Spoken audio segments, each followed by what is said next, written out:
सक्षम news India में आपका स्वागत है। अगर हम बात करें, आज हम मौजूद हैं राजपति यादव के साथ। जिस तरह से उनसे खास बातचीत करेंगे, उन्हें एक नई जिम्मेदारी दी गई है कार्यकारिणी जिला अध्यक्ष की।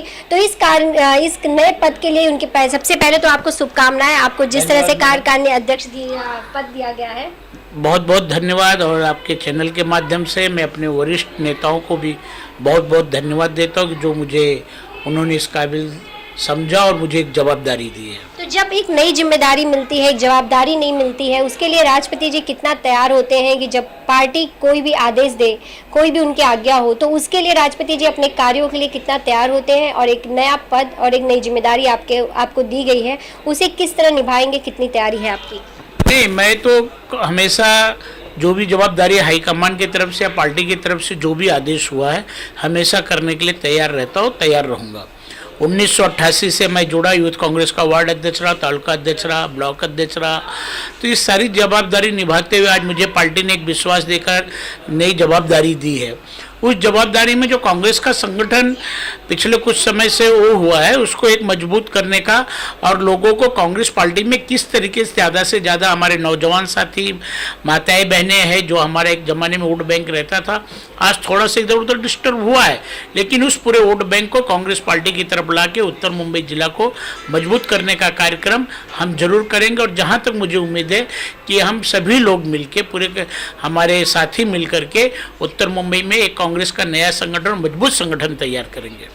तो इस नए संगठन में किस बातों का आप ध्यान देंगे? और जब अब कार्यकारिणी एक जिला अध्यक्ष आपको बनाया गया है, तो आप किस तरह से कार्य करे जाएंगे और किस तरह से एक नए कार्य की एक नई शुरुआत होगी आपकी, और किस तरह से वो जोश होगा? जिस तरह से आप निरंतर ही कांग्रेस से जुड़कर काम कर रहे हैं, लेकिन जनता को कितना आप समझ पाते हैं, और क्या लगता है अब आपका जो काम करने की तेजी है उसे और ज़्यादा बढ़ाते हुए आप और अच्छा कार्य करेंगे?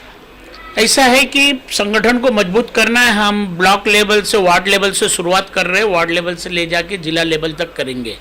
रही बात लोगों की अपेक्षा है कि आज 2014 में लोगों ने एक अपेक्षा रख के मोदी सरकार को वोट दिया था, मोदी जी को वोट दिया था। उनका नारा था, बहुत हुई महंगाई की मार, अब की बार मोदी सरकार, 100 दिन में हम महंगाई कम करेंगे। आज आप देख रहे हो कि महंगाई की परिस्थिति क्या है। आज महंगाई अपने चरम सीमा पे, पेट्रोल 100 रुपये लीटर पहुंच गया है, डीजल 85 से 90 रुपये लीटर पहुंच चुका है। हर चीज़ की महंगाई है।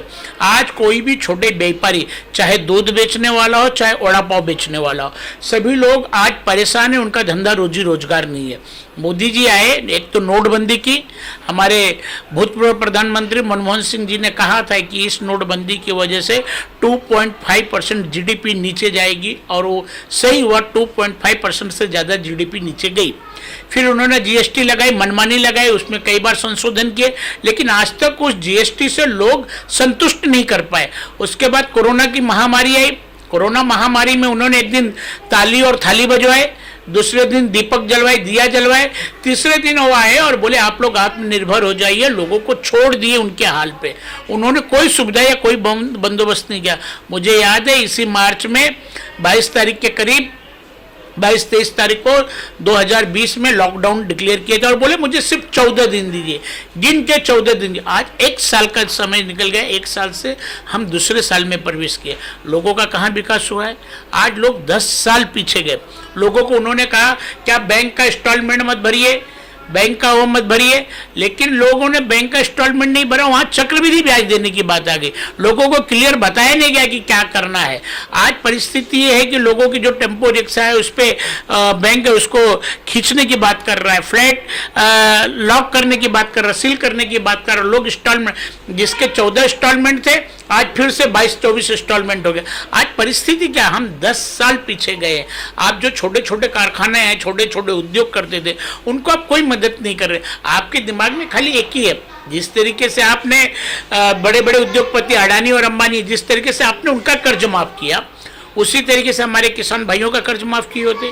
उसी तरीके से जो रिक्शा टैक्सी ड्राइवर हैं, जो टेम्पो और रिक्शा लिए थे, उनके 4 महीने बंद थे। हुआ होता है कि 4 महीने इनको ब्याज नहीं देना, वो 4 महीने का समय का, और इनको खाली प्रिंसिपल मनी बाद में ब्याज लगेगा, वो माफ किए। तो वो तो आपने किया ही नहीं, वो सब किया नहीं। आपने कोई भी मध्यम वर्ग के लिए कोई योजना ही नहीं लाए। आपने सीधा जो बड़े बड़े उद्योगपति उनको संतुष्ट करने का काम किए हैं। आज किसान भाई करीब 4 महीने से आंदोलन करके बैठे, उनको आपको सुनने के लिए समय नहीं। बोलते हो आप, स्पीच में बोलते हो कि एक फोन कॉल की दूरी पे हैं, तो फोन कॉल कौन करेगा? हमेशा सिद्धांत ऐसा है, एक परिवार होता है, उस परिवार का घर का मुखिया अगर कोई नाराज हो गया परिवार में, उसको मनाने का काम करता है। यहाँ मोदी जी को टाइम ही नहीं कि किसानों की बात सुने। कभी उन्होंने किसानों की बात सुनने की कोशिश की, उनके कृषि मंत्री जाते फिर वही का वही। उनकी 2-3 मांगे हैं। आप कायदा जो लाते हो, कायदा वही बनाना चाहते हो कि हमारे देश की जनता, हमारे लोगों का भला हो, तो आप उस पर कोई बात ही नहीं कर रहे हो। लोग मांग कर रहे, किसान मांग कर रहे, किसान आंदोलन कर रहे, आप बोलते किसान आंदोलन खत्म हो गया। किसान आंदोलन तेज चल रहा है और सब जगह चल रहा है। आप उस चीज़ों को कहीं पे भी ध्यान नहीं दे रहे हो, कहीं कुछ कर नहीं रहे हो। तो मोदी जी एक घमंड हो चुका है इनको कि मैं जो चाहूँगा वो करूँगा। आप आज जितना मोदी और शाह जी जितना व्यस्त है बंगाल के अंदर, अगर उसका 10 मिनट समय निकाल के किसानों की मांग पे बैठे हुए होते तो आज किसानों का आंदोलन इस देश में खत्म हो गया होता। आज लोग सुख शांति से रहते, लेकिन इस सरकार को कोई जनता की नहीं पड़ी। तो जो जनता है अभी तक देखा है, उन्होंने कहती है कि 70 साल में क्या किया। मोदी जी आप एयरपोर्ट बेच रहे हो, आप रेलवे बेच रहे हो, आप LIC बेच रहे हो, तो किसने की है? कांग्रेस की ची हुई धरोहर को आप बेचने का काम करते हैं। आपने किसी चीज़ के लिए कोई डेवलपमेंट का काम नहीं किया। इस सब आज एयरपोर्ट आप बेच चुके हो, प्लेटफॉर्म टिकट जो 3 रुपया था आज 50 रुपया हो गया। मैं आपके चैनल के माध्यम से स्मृति ईरानी जी से पूछना चाहता हूँ, आप छोटी छोटी चीज़ों को लेकर के आंदोलन करती थी, कहती थी कि गैस का भाव बढ़ गया, डॉलर का भाव बढ़ गया है, डॉलर गिर गया है, प्रधानमंत्री का स्तर गिर गया। और डॉलर का भाव क्या है? जो 400 रुपये का गैस का बाटला था 850 रुपया है, तो डॉलर का भाव अब 75 रुपया हो चुका है। तो आप कहाँ गए? आज जितने सैनिक आपके शासनकाल में मारे गए हैं पिछले 7 वर्षों में, उतने सैनिक कभी नहीं मारे गए थे। ऐसी निकम्मी सरकार को जनता अब अपना धीरे धीरे माइंड चेंज कर रही है। उनको हम जगाने का काम करेंगे और उसको कांग्रेस से जोड़ने का काम। विपक्ष का कहना है कि 70 साल से कांग्रेस ने जनता के लिए कुछ नहीं किया, इसलिए जनता ने भाजपा को मौका दिया। और जिस तरह से अभी आपने बताया कि विपक्ष के बैठे हुए लोगों ने जनता के लिए कुछ नहीं किया है, उन्हें सिर्फ वोट लेने की बात की है, किसानों पे उनका ध्यान नहीं है, आम जनता पे उनका ध्यान नहीं है, तो किस बातों को सही समझेगी जनता? नहीं, मैं फिर से कहता हूँ, इस सरकार ने जनता के ऊपर महंगाई कम करने की बात की थी, महंगाई नहीं कम की। 15 लाख रुपए देने की बात की थी, 15 लाख रुपए कम नहीं किया। ब्लैक मनी लाने की बात की थी, ब्लैक मनी नहीं लाया। इन्होंने पूरे देश के अंदर खाली एक झगड़ा झंझट, आपस में विद्रोह कराने का, लोगों को बेमनी से फैलाने का काम किया। रह गए महंगाई काम करने की बात। महंगाई कहाँ कम की? महंगाई आप देखो, जो 400 का बाटला था वो 1000 रुपये का बाटला हो गया, 900 रुपये का बाटला हो चुका है। मैं एक चीज़ बता दूँ, कभी कभी हम लोग घर में खाना खाते खाते बोलते चलो हफ्ते में एक दिन होटल में खा के आते हैं, और होटल में खाने जाते टेस्ट चेंज कर। जनता ने देखा टेस्ट चेंज करके, और जो टेस्ट चेंज करने गई, आज उसका परिणाम है कि लोग परेशान हैं। एक छोटा सा आदमी जो रोड पे सब्जी बेचने वाले से आदमी से लेके एक दुकानदार तक, मध्यम वर्ग पूरा परेशान है और इस सरकार से कंटाल चुके हैं। आप लोगों के बीच में जाएंगे, लोग नाराज है, गुस्सा है। आपने देखा होगा अभी पंजाब में चुनाव हुआ, महानगर पालिका का, वहाँ एक भी सीट इनकी नहीं, पूरा का पूरा सफाया हो चुका है। तो इस तरीके से लोग उनको जवाब दे रहे। अभी उत्तर प्रदेश का पंचायत चुनाव है, लेकिन वो पंचायत चुनाव कराना नहीं चाहते, उसी में आपस में गोल मोल करके कभी हाई कोर्ट, सुप्रीम कोर्ट उसको टाइम पास करने की कोशिश कर रहे। उनको मालूम है कि जनता क्या करने वाली है, जनता नाराज कितनी है, वो सब वो भली बात जानते हैं। इसी के लिए जनता का इनके पहले राजनाथ सिंह जी कहाँ गए, इनके प्रकाश जावड़ेकर जी कहाँ गए, इनके जो स्मृति ईरानी वो कहाँ गई? हमेशा आंदोलन करते। आज क्यों नहीं आंदोलन कर रहे, क्यों नहीं बोल रहे? रवि कुमार जी कहाँ गए? क्यों ये सब चुप बैठे? कहीं नहीं है। जो बड़े बड़े लोग बोलते थे कि काला धन लाएंगे, काला धन लाएंगे, क्या हुआ? क्या एक डेवलपमेंट 5 साल 7 साल के अंदर इन्होंने कोई एक प्रोजेक्ट करने का काम किया है? तो उनको मेरा चैलेंज है आपके चैनल के माध्यम से, एक प्रोजेक्ट दिखाएं, एक प्रोजेक्ट दिखाएं। जो प्रोजेक्ट का उद्घाटन किए हैं, चाहे ब्रह्मपुत्र नदी का हो, चाहे कटरा में रेलवे का हो, चाहे जो भी बड़े बड़े प्रोजेक्ट है, वो सब कांग्रेस पार्टी की देन थी, कांग्रेस पार्टी के कार्यकाल में हुआ।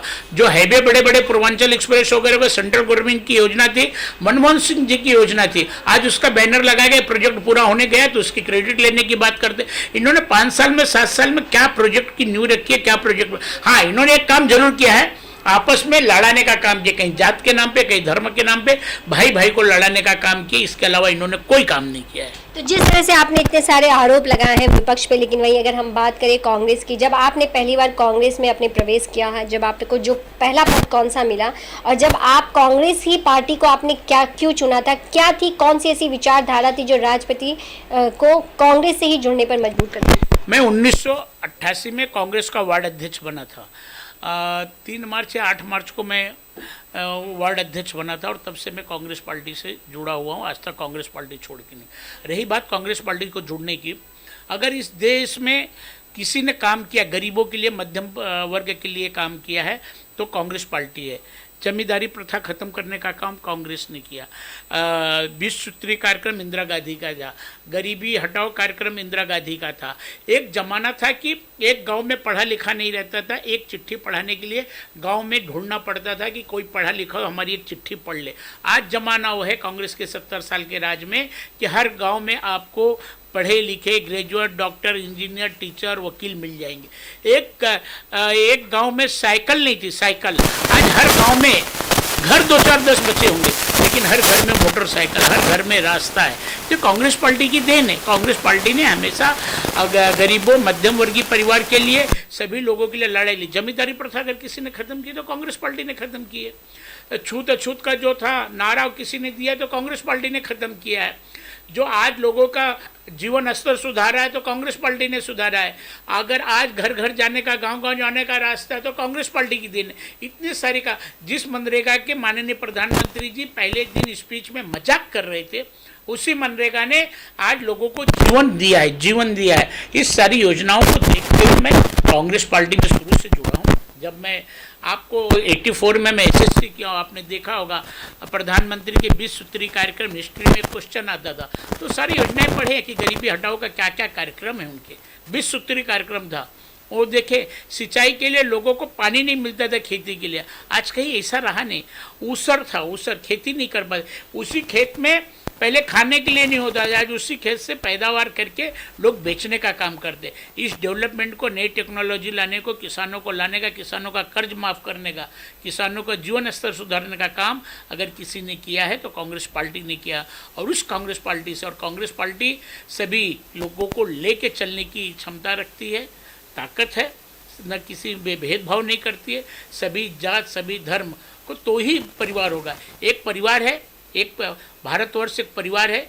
इस परिवार में अलग अलग भाषाएं, अलग अलग धर्म, अलग अलग जात है। और घर का मुखिया का काम होता है कि जितने जात है, जितने धर्म है, जितने प्रकार के लोग मानने वाले, कोई भगवान को मानता, कोई नहीं मानता, कोई निरंकारी है, कोई कुछ मानता है, तो उन सभी को, लोगों को जोड़ के काम करना चाहिए।